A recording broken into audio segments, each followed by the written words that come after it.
Hello everybody, hope you're well and safe. Once again, welcome to Let's Talk More with Romail Gulzar. Today my studio guest is a very young person, very creative, studied in Manchester, born brought up in Leicester, picked up her first project with a multi-million pound company. So stay tuned, let's talk more.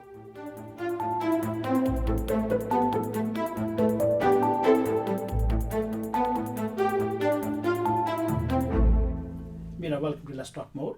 How are you keeping? I'm good, thank you. Thank you for having me here. I'm excited to be here and talk a bit about what I do. It's a pleasure.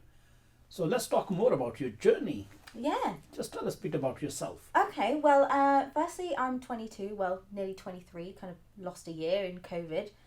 But yeah, I've just graduated from Manchester, a very creative person, and I'm currently working out of Two Queens Studio, doing some painting, trying to stay creative through COVID. And out of that, I've really found myself and found what I want to do at the moment. So that's exciting. Ameerah, with your family background, Yes. none of them, if I understand you early on, we was chatting, none of them have a creative background. Who's you inspired by? It's quite strange actually because I can't pinpoint a certain time when I realised I was a creative person. I think it's just always been in me. And I've realised after having discussions saying, I'm the only creative one in my family, I've realised that everything is creative really. The way they use, I come from my family comes from a law background. They use the law creatively, and my tool of choice is paint and pattern and colour. So yeah, it's unique, and they definitely don't understand it sometimes, but they're very, very, very supportive, which I really appreciate. You born brought up in Leicester, studied in Manchester. Tell us a bit about your Manchester journey. I love Manchester. I had that moment when I was choosing a uni where I stood on campus and I thought this is the one, and I loved it. It's a big city, but it doesn't have that kind of, for me anyway, that coldness of London. Very creative place, very lively place, very colourful place. It was just a very exciting place to grow and to flourish and do my studies and kind of find my direction really. And yeah, met some lovely people too. During COVID-19, you basically, as you said, just lost a year, Yeah. graduated. Yeah. And it's quite a big challenge for artists in this industry right now. Yeah. What's your biggest challenge so far you face after being graduated? I think in some ways it's been beneficial because in terms of social media, more people have been on their phones, more people have retained followers and that kind of thing. But it is difficult because you can't exhibit your work. You can't get out there. You can't physically meet clients, show them your work. Everything is very online, and you're really at the mercy of someone clicking on your website or somebody going onto your profile rather than just being able to go to galleries and museums and see your work and do these open calls. So in some ways it's been very beneficial, but in some ways it's been difficult. But being able to have the studio in Two Queens it's very special, and I'm glad I can go there all the time and do what I need to do. So when finally this is over, I've got so much work to put out there and sell, so that's exciting.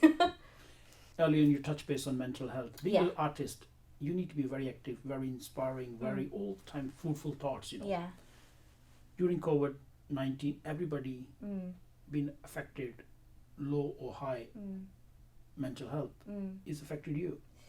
Definitely it has. I think like everybody, but I'm lucky that in those moments I have my art to turn to. When I'm feeling low or feeling anxious, I think that was actually one of the main reasons I started to do what I'm doing and started the style that I have now. It's because my anxiety was really bad. It was really bad, and I had no outlet. And as much as I loved uni, it was very stressful.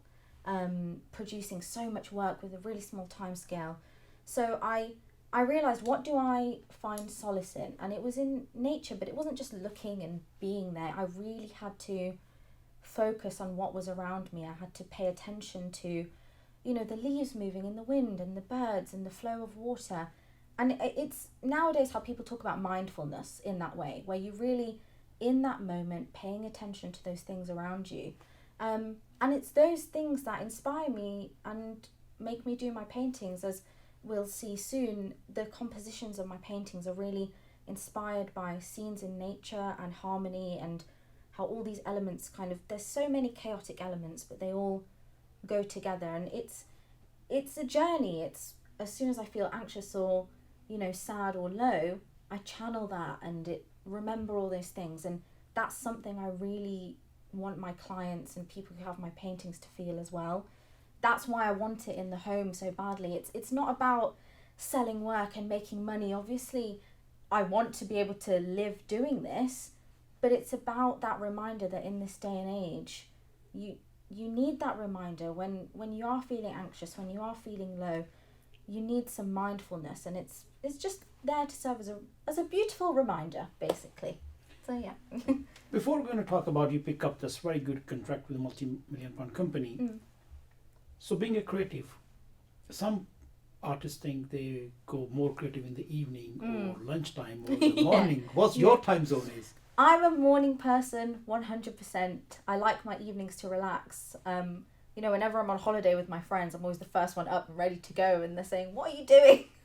But yeah, no, I like to. I've got into a habit of really getting up early, starting my morning with a coffee. I don't touch my phone. Just for those 5-10 minutes, I have a coffee, and then I've really made a habit of exercising recently, because it's not just about body image and that kind of thing. It's something to do without your phone, and I feel better. I feel refreshed. And then I go into the studio, and that's become my routine when I have time to go in the studio. And it's bliss, it's great. And then I have my evenings to relax and spend time with my family, and friends when there's no COVID. But yeah, morning person, 100%, most productive. How do you describe your work? How would I describe my work? Very nature inspired, harmonious, peaceful. I hope that's what it echoes. But then I don't like to describe my work too much, because I title all of my works untitled, because I don't want the artist to be influenced by what I think the painting should be to them. I want them, I can say, oh, I want it, you to feel calm when you look at it. I want you to get lost in the detail and all the little colours flowing into each other. But at the end of the day, the viewer sees what they project onto it, and that I'm happy with that. So yeah. Tell us a bit about this company you picked up with, a multi-million-pound company that contract the piece of work you did. Right, one project you did with them. Yes. Just tell us a bit about that.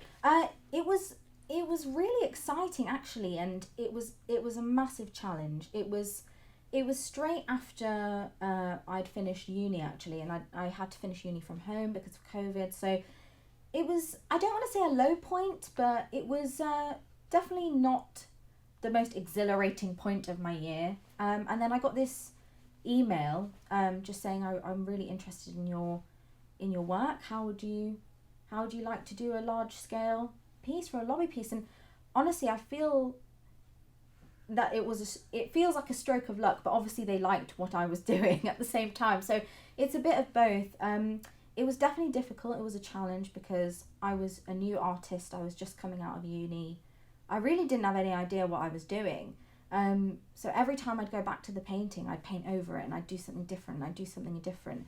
And it was that whole going with my gut thing that I didn't do. That it was a mistake. But luckily at the end of it, because it had such a beautiful story and it really went with my ethics in terms of painting, in that, it needs to inspire meditative contemplation, it needs to relax, especially because it was going to be in a living space in a city in Manchester. I wanted to really bring the outside in with the painting, and they were great. The company was great. They were really supportive. They were really creative themselves.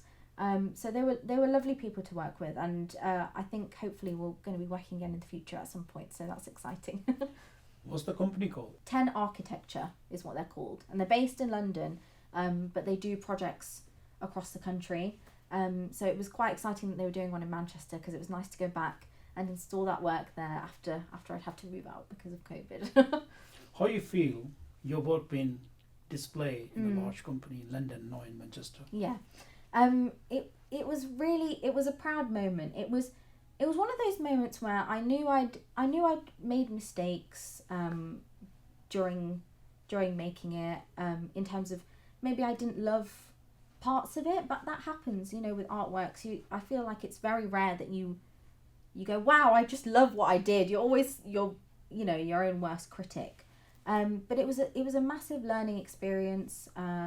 It was really exciting, and yeah, I mean, it was a very proud moment, especially as a young artist just emerging from uni, and I'm really grateful that they gave me that opportunity. Actually, really grateful.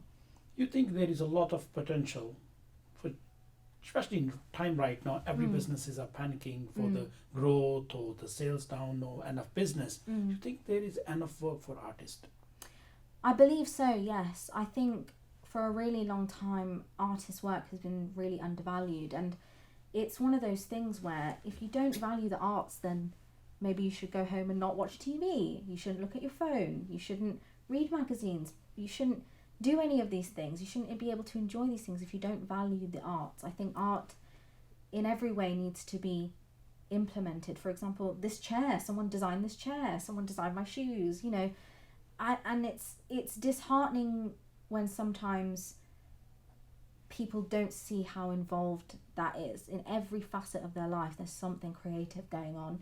So you need to make time for it. You need to make space for it. And I think especially work nowadays that's centered around mental health and nature and bringing that outside in, because we're in such a metropolitan world at the moment where it's phones and screens and commuting. You need that in your offices, in your living spaces. You need to bring these things in to make you feel human again, you know. So I think people should really invest in the arts in this kind of way, you know. Even Leicester, we've seen these murals popping up on buildings. It's so exciting because say someone's on their commute to work and they see that, it does something inside you. Even if you think it doesn't, it makes such a difference to your everyday, seeing these creative elements in your life. These colours pop up. There's a mural of something random on your commute to the office. It might make that day going to the office just a little bit brighter, and that I think people don't value that little bit of brightness, but it's so important in my opinion. Are you planning to paint some any piece in future especially for the mental health? Yes, actually I'm currently working on a mural wall in an office in Birmingham, which is centered around that. It's a very woodland color palette. We've got lots of dark greens, we've got lots of dark browns, and again it's that whole kind of, you walk into the office and there's this beautiful mural on the wall and it brightens up your workspace. And you know, if you're just bored for a minute and you're staring at the wall, instead of just seeing a white wall, you're going to notice these beautiful things every day and these little details, and bringing that outside in, bringing green in, bringing colour in, bringing natural earthy colours in. I think it's important. I really think in this day and age, mental health is so important. Talking about it, having things in your life that make you feel better, that make you feel calmer, and art and paintings is just one way to do that. Leicester is very diverse, very multicultural. Yes. If you have chance, someone commission you to describe a Leicester through with your work, piece of art, how you will do it? Oh, that depends. Leicester has so many facets and so many cultures, and it's a really exciting place to grow up, and I'm really glad that I was here. I think a lot of children of immigrants or grandchildren of immigrants, they sometimes reject their culture because we're in a Western culture at the moment. But growing up, I've really learnt to love it. So I think I bring that element to it, the kind of grandchildren of immigrants. You know, where are we? We're in the middle of this Western culture, but then also our Indian or our Asian culture, you know. So I think bringing that marriage along with my personal touch of mental health and my artistic style, that's what I do. Ameerah, thank you very much for speaking to us. Thank you very much. And we wish you all the best for the future and look forward to see your work somewhere in Leicester or around the world. Hopefully. Thank you so much. Thank you. Thank you. I hope you enjoy meeting with Ameerah Dawood, and she's artist from Leicester and a creative person. She make us proud, make us Leicester proud. Her work been displayed in London's multi-million-pound company and Manchester. If you're thinking to do commission her work, please keep in touch with Ameerah. So I'd like to say goodbye to you. See you next week. The new life story with a new person from Leicester, or could be anywhere from around the world. Stay tuned, stay safe. Let's talk more with Romail Gulzar.